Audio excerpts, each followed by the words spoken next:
तो हमारे साथ में मौजूद है अंशु कुमार वर्मा। आपको बता दूं, नवाबगंज में एक बहुत चर्चित इस समय मामला चल रहा है। वो चल रहा है ग्राम याकूबपुर में एक तालाब जो है उसका पटान को लेकर लगातार यहाँ पे किसान नेता शिकायत कर रहे हैं। तो मैं आपको बता दूं, जिसमें आरोप लगा रहे हैं कि तालाब पे कब्जा किया जा रहा है, पटान करवाया जा रहा है, वो आरोप लगा रहे हैं अंशु कुमार वर्मा जी के ऊपर। तो सबसे पहले मैं आपसे ये जानना चाहूंगा, ये आखिर मामला क्या है? आपके ऊपर ये लगाया जा रहा है आरोप कि वहाँ पे तालाब है, तालाब की जमीन को आप काट रहे हैं, तो इसकी सत्यता क्या है, क्या कहेंगे? देखिए, सबसे पहले हम आपको ये बता देना चाह रहे हैं कि याकूबपुर में हमने एक जमीन खरीदी थी जिसका नंबर है 435, जो श्रेणी 1 की भूमि है। उसका ये बैनामा है, देखिए ये बैनामा है और ये दाखिल खारिज है उसका जी। ठीक है, ये दोनों चीजें हमारे पास में है। कई बार इसमें विभिन्न प्रकार के लोग इसमें आपत्ति अपनी दर्ज करते चले आए, शिकायतें देते चले आए, हमारे काम को रोकते चले आए। नहीं, वजह क्या लग रही है, किस आधार पर प्रशासन काम रोक रहा है? क्योंकि मेवाराम प्रशासन ने हमको कोई लिखित में जानकारी नहीं दी है अभी तक काम रोकने। तो फिर कौन रोक रहा है आपको? तो मुझे लग रहा है कम से कम 12-14 साल से ये मामला चल रहा है। मेवाराम भगत लगातार आपके खिलाफ शिकायतें करते रहे, धरना प्रदर्शन चलता रहा। अगर कागजों में आप मजबूत हैं, आपके पास कागज सारे हैं, तो आखिर काम आपका क्यों रुक जाता है? देखिए, मेवाराम भगत जी ने पिछले भी एक बार लोकायुक्त में कंप्लेंट की थी प्रशासन के खिलाफ भी और हमारे खिलाफ भी, जिसमें ये रिपोर्ट है उनकी रिपोर्ट खारिज कर दी गई और उसकी पूरी जांच आख्या इसमें लगी हुई है। इसमें सारे तत्व आपको मिल जाएंगे। इसमें बिल्कुल स्पष्टीकरण दिया गया है, क्योंकि जगह हमारी है और हमें उस समय उपयोग नहीं करनी थी, इसलिए वो ऐसी पड़ी थी। आज हम उसमें अपना काम कर रहे हैं, हमें उसका उपयोग करना है, इसलिए हम अपना काम कर रहे हैं। और प्रशासन ने हमसे किसी भी काम को लेकर मना नहीं किया अभी तक। हाँ, मौखिक रूप में कहा है कि एसडीएम साहब इस समय है नहीं, आप थोड़ा सा रुक जाइए और वो आ जाए तो हम आपके सारे दस्तावेज उनको दे देंगे और आप अपना काम करेंगे। बैनामा भी दिखा रहे हैं, दाखिल खारिज भी हो चुका है, सारे डॉक्यूमेंट। इसकी लोगों ने जो बाउंड्री हमने कराई थी वो बाउंड्री तोड़ दी, फिर हमने पक्की टूराबंदी करी है, तो पक्की टूराबंदी भी आई है। ये देखिए, ये अभी की है 13/10 की। ये तो एसडीएम कार्यालय से हुई है। एसडीएम कार्यालय से है। इसमें सारी जानकारी दी गई है, इसमें देख लीजिए। इसमें एक चीज और आ रही है, दूसरा पक्ष इसमें ये मुद्दा ये उठा रहा है, जो ये दाखिल खारिज आपने करवाया है, इसमें पार्टी आपने बनाया है महारानी। जी। अंशु कुमार वर्मा बनाम महारानी। तो महारानी की लगभग 14-15 महीना पहले उनकी डेथ हो चुकी है। तो ये आवेदन कब का है? देखिए, आवेदन हमारा 2022 का है और 2022 का आवेदन है। ये देखिए, ये 2022 का आवेदन है। उसके बाद महारानी जो थी वो एक्सपायर हो गई। अच्छा। जिस समय हमने ये आवेदन दिया उस समय थी वो। जब वो एक्सपायर हो गई तब उनके जो वारिस हैं उन लोगों को हमने नोटिस करवाए। नोटिस करवाने के बाद उनकी मौजूदगी में हमने सीधा करवाया, टूडे लगवाए और टूडाबंदी हुई है हमारी। इसमें एक चीज और उनका कहना है, एक शिकायत उनकी और है इसी टूदाबंदी को लेकर कि महारानी के नाम जब आपने आवेदन करा था 2022 में, उस समय कोई प्रॉपर्टी उनके नाम नहीं थी। तो आपने प्रतिवादी कैसे बनाया? देखिए, हमने हमारी भूमि के 3 तरफ जो है वो सरकारी जमीन है, सरकारी पट्टे हैं, और जो एक साइड बस्ती है उसमें महारानी की भूमि है। उसकी फर्क भी मैं आपको दे दूंगा, उनके नाम से जमीन निकल रही है। अब उन्होंने क्या किया, उसको बेचा है नहीं बेचा है वो जाने, लेकिन दाखिल खारिज उन्हीं के नाम का है। आपने फर्ज के आधार पे किया। हाँ, फिर हमने जानकारी ली। अब चूंकि वो खत्म हो गई तो उनके वारिस लोग हैं, उनको हमने पार्टी बनाया और उन्होंने कहा कि हमारी भूमि है, ये भूमि है या जो भी है, तो वो उसमें उन्होंने बताया इसमें हमें साइन करके दिए हैं अपने, हमारे साथ खड़े होकर। 1359 फसली ये पहले तालाब था, क्या था? अब देखिए, 1359 फसली का मतलब हो गया लगभग 75-76 साल पहले की बात है। अच्छा। जब आजादी का समय था तो जमींदारी विनाश अधिनियम एक कानून लागू हुआ था, तो उस समय की ये पहली फसली बनी थी 1359। उसी फसली को लेकर ये बता रहे हैं कि उसमें श्रेणी गड़बड़ है, क्या है, क्योंकि पुराना मामला है, इसमें हम तो कुछ अपनी प्रतिक्रिया दे नहीं सकते। लेकिन हमने उसमें 1362 की जो नकल निकलवाई है, उस 1362 की नकल में श्रेणी भूमि 1 की जमीन है जो हमारे हक में है। तो इनका मेन जो आरोप है मैं आपको बताना चाह रहा हूँ, क्योंकि कई बार मैंने इनका इंटरव्यू करा है, उसमें मेन जो आरोप लगाते हैं वो ये कहते हैं कि 1359 फसली में पहले तालाब आता था पटौनी में जी, तो उसके बाद में श्रेणी चेंज हो गई बगैर कोई आदेश के। देखिए, अब ये क्या मामला है पूरा? देखिए, 1359 फसली बहुत पुरानी है, उसके बारे में ना तो उसकी कोई कॉपी निकल पा रही है सत्यापित, क्योंकि एक बार हमने कोशिश भी करी थी तो वो हमें नहीं मिल पाई। 1362 की मिली थी, वो हमारे पास है। उसमें हमारी संगठनीय भूमि दर की पूरी उसमें वो है जानकारी। देखिए, 1359 की नहीं निकल पा रही ना, 1359 की नहीं निकल पाई, लेकिन मैंने देखी है, मैंने उसको देखा है 1359, क्योंकि शिकायतकर्ता ने जब लगाई थी उसमें मैंने देखी है वो। अच्छा, फिर मैंने बंदोबस्त सरकारी जी के यहाँ एक अपनी एप्लीकेशन डाली थी, तो उन्होंने हमें लिखित में जानकारी दी है, इसके पूरा ब्यौरा दिया है कि आपका ये जो 1359 का प्रकरण है या जो भी है, ये तालाब है या नहीं है। तो बंदोबस्त सरकारी जी के यहाँ से ये स्पष्ट कर दिया गया है कि गाटा संख्या 445 ना तो ग्राम समाज है, ठीक है, और ना ही ये तालाब है। उन्होंने स्पष्ट कर दिया है, तालाब के रूप में जगह थी, गड्ढा था, पानी आने लगा उसमें, इसलिए वो तालाब का रूप उसमें आ गया। चकबंदी में ये तालाब के रूप में दर्ज हो गई, ना कि ये तालाब हुआ। और उन्होंने हमें स्पष्ट कहा है कि आपकी ये संगमरमरी भूमि है और आपके काश्तकारों के नाम दर्ज है, और बाकायदा ये देखिए पक्की उनकी चकबंदी बंदोबस्त सरकारी जी की रिपोर्ट है जो स्पष्ट है। मेरा फिर से वही लास्ट में वही सवाल है, सारे डॉक्यूमेंट आप दिखा रहे हैं। जी जी बिल्कुल। और सब में आप ये बता रहे हैं, सब में आप डॉक्यूमेंट है, मजबूत है आप कागजों से। जी।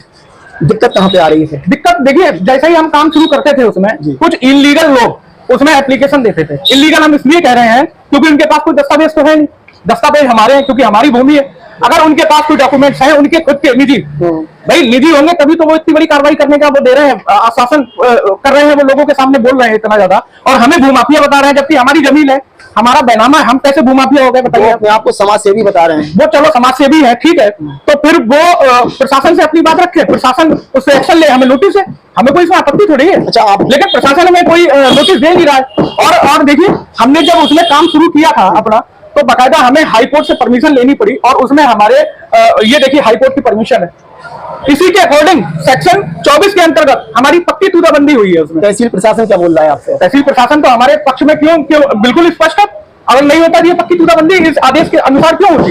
ये देखिए पक्की तूदाबंदी है, ये गलत है क्या बताइए? बिल्कुल सही, इसमें सभी लोगों का इसमें पूरा वो है, ये गलत तो है नहीं। अगर ये गलत नहीं है तो ये शिकायतकर्ता क्या है? भाई इन शिकायतकर्ता को भाई निगलेक्ट करना चाहिए, या फिर अगर हम गलत है तो हमें पक्का आप नोटिस दे दीजिए। भारतीय किसान यूनियन के लोग आपके खिलाफ आ गए हैं, जो शिकायत करते हैं, मैंने में शामिल हो गए हैं, धरना की चेतावनी दे रहे हैं। जी जी देखिए, भारतीय किसान यूनियन एक बहुत बड़ा किसानों के हक का एक वो है, और हमने भी वार्ता की है जब हमने इन लोगों की क्लिपिंग देखी, और आपके माध्यम से जब आई टुडे सम्मानित चैनल के माध्यम से जब हमने ये खबर सुनी तो हमें भी बड़ा इसमें चिंतित हुए। हमने कहा भारतीय किसान यूनियन एक ऐसे मुद्दे को लेकर आया है जो कोई जिसका कोई रीजन ही नहीं आ रहा है यहाँ पे निकल के, ठीक है। फिर हमने भी भारतीय किसान यूनियन के जो आला पदाधिकारी हैं उनसे संपर्क किया, अपनी बात पूरी रखी, तो उन्होंने कहा कि ऐसा है जब आपको आवश्यकता हो आप हमारे पास आइए, हम आपका समर्थन करेंगे क्योंकि आपके कागज हैं। अगर ये लोग इस तरीके से, देखिए इन लोगों का कोई पता नहीं है ये कब भारतीय किसान यूनियन के हो जाए, कब किसी सरकारी किसी प्राइवेट सामाजिक संस्था के उसमें आ जाए, कब राजनेता बन जाए ये लोग, इनका कोई पता नहीं है, कब धार्मिक संस्था के वो बन जाए। आप क्या मानते हैं? हम तो देखिए एक प्रकार से एक ग्रोह है इन लोगों का, जो लोगों की संपत्तियों पर नजर रखता है, उल्टे सीधे एप्लीकेशनों द्वारा उसका मानसिक मतलब उत्पीड़न करता है। नहीं, लास्ट में आपने कहा था धार्मिक संस्था के सर्वकार, ये मैं इसलिए कह रहा हूँ क्योंकि कभी कभी ये उसमें कोई कथावाचक आ जाता है। भाई मामला तो बहुत है नवाबगंज में, तो धार्मिक संस्था के कभी कभी मैं देखता हूँ कि इसमें कोई धार्मिक वो लेके अपना संस्था की हमारी ये रिसेंटली कोई सेवा समिति बोल देते हैं, कोई ठाकुर जी महाराज की बात कर देते हैं, तो इस तरीके के प्रकरण नवाबगंज में चल रहे हैं। मैं ऐसा मानता हूँ कि एक गिरोह है ये नवाबगंज में, प्रशासन को इसकी मतलब पूरी वो करना चाहिए कि लोगों के काम में ये बाधा उत्पन्न कर रहे हैं, इन पर कड़ी से कड़ी सख्त कार्रवाई करनी चाहिए। आप चाहते हैं जांच करना चाहिए। हम तो जानते हैं भाई हमारी जमीन है, हमारे पास बैनामा है, तो ये कौन है? ये समाज के अगर ठेकेदार है, सामाजिक कार्य करता है, तो प्रशासन इनको हमारे विरुद्ध कार्रवाई करे अगर हम गलत कर रहे हैं तो। बिल्कुल, ये प्रशासन की हमारे पास बैनामा बच्चों के मामले हैं। मैं आपको बताऊं, अब प्रशासन को देखना है उसमें अंशु कुमार वर्मा जी के डॉक्यूमेंट ठीक है या जो शिकायत करता है उनके डॉक्यूमेंट ठीक है। अब देखिए एक प्रकार से ये लोगों का ग्रोह काम कर रहा है नवाबगंज में। पहले लोगों की जमीन को, संपत्तियों को ये वो करते हैं, बदनाम कर देते हैं, कह के विवादित कर देते हैं, फिर अपने शासन प्रशासन से अपनी झूठी शिकायतें देते हैं, उसका मानसिक उत्पीड़न करते हैं। फिर हो सकता है इनकी मंशा ये रहे कि ऐसा हम करें और पैसे की उगाही करें। मेरा तो यही पूरा मानना अभी तक लग रहा है, क्योंकि जब ये इनका कोई इसमें मतलब नहीं आ रहा है निकल के, ना हमारी ये क्या कहते हैं पड़ोसी है खेत के, इनका कोई है ही नहीं वहां पे, तो एक ही बात समझ में आ रही है, लोगों की जमीनों को बदनाम करना, उसको विवादित करना और अपना हल जो भी इनके दिमाग में होगा उसको साबित करना। अच्छा, एक चीज ये है ना, जैसे मैं ठीक हूँ, मेरे कागज है, मेरे पास मेरे मकान है, मेरे उसके कागज है जी, और सामने वाला अगर कोई व्यक्ति शिकायत कर रहा है तो प्रशासन किस लिए? प्रशासन मेरे डॉक्यूमेंट देखे। जी यही हुआ, प्रशासन ने हमें जब बुलाया तो हम गए, हमने सारे दस्तावेज दे दिए उनको। अब क्योंकि इस समय तहसीलदार महोदय जी से हमारी बात हुई, तो एसडीएम साहब इस समय है नहीं, तो उन्होंने हमारे कागजात सब रख लिए। उन्होंने कहा एसडीएम साहब आ जाएंगे और फिर हम आपको बुला लेंगे और फिर आपका ये काम करिए अपनी भूमि पे। उसके लिए आप भूमि कहेंगे या तालाब कहेंगे? नहीं, हमारी श्रेणी एक की भूमि है। आप देखिए इसमें क्या लिखा है, ये 435 की तूदाबंदी। क्या आपने कभी सुना है कि तालाब की तूदाबंदी हो गई हो? आप बताइए, आपके अनुसार ये रिसेंटली 13/10 की है और इसमें क्या दे रहे हैं आप बताइए? ये पक्की तूदाबंदी है ना। और ये हाई कोर्ट का भी आदेश है, इसमें क्या सरकारी भूमि थोड़ी दे रहे हैं, इसमें पर्सनल हमारी भूमि दे रहे हैं। डाटा संख्या 435 दे रहे हैं और पोजीशन में है हमारी, ठीक है। और उसको ये भी कह रहे हैं किसी भी व्यक्ति का हस्तक्षेप नहीं इसमें होगा, ठीक है। अब ये हस्तक्षेप आ रहा है लेकिन रिटर्न में नहीं आ रहा। हम तो चाह रहे हैं कि हमें नोटिस दे दीजिए अगर हम गलत है तो। हमें देखिए शासन की तरफ से कोई नोटिस नहीं कोई दिया गया है। नोटिस नहीं दिया गया हमें अभी तक। हमें नोटिस मिले हम कोर्ट ऑफ कंडेम करेंगे भाई, बिल्कुल, हम हाईकोर्ट नोटिस जाएंगे। देंगे, आपकी कमियां अगर बता कार्य रहे हमें हैं, करना है तो हम हाईकोर्ट चले जाएंगे भाई इनके विरुद्ध। बिल्कुल। अब भाई हम बैनामा करे हुए हैं, हमारा बैनामा है तो हम हमारे पूरे राइट्स बनते हैं। बिल्कुल, बिल्कुल। है, और हमारे राइट्स का अगर कोई हनन करेगा, उत्पीड़न करेगा तो हमें तो भाई उनके विरुद्ध कठोरतम कार्रवाई करवानी पड़ेगी। बिल्कुल, बिल्कुल। है ना, ये हमारे राइट्स है। अगर इनके पास कोई दस्तावेज है हमारी भूमि को लेके तो वो मीडिया को दे, प्रशासन को दे, हमें पोस्ट करें, हम उसका जवाब देंगे उनको। और प्रशासन जब बीच में है तो प्रशासन को उनको देना चाहिए। कोई भी ऐसी चीज प्रशासन हमें नोटिस दिया अगर हम गलत है तो। ये बात अब क्या कहना है लास्ट में प्रशासन का?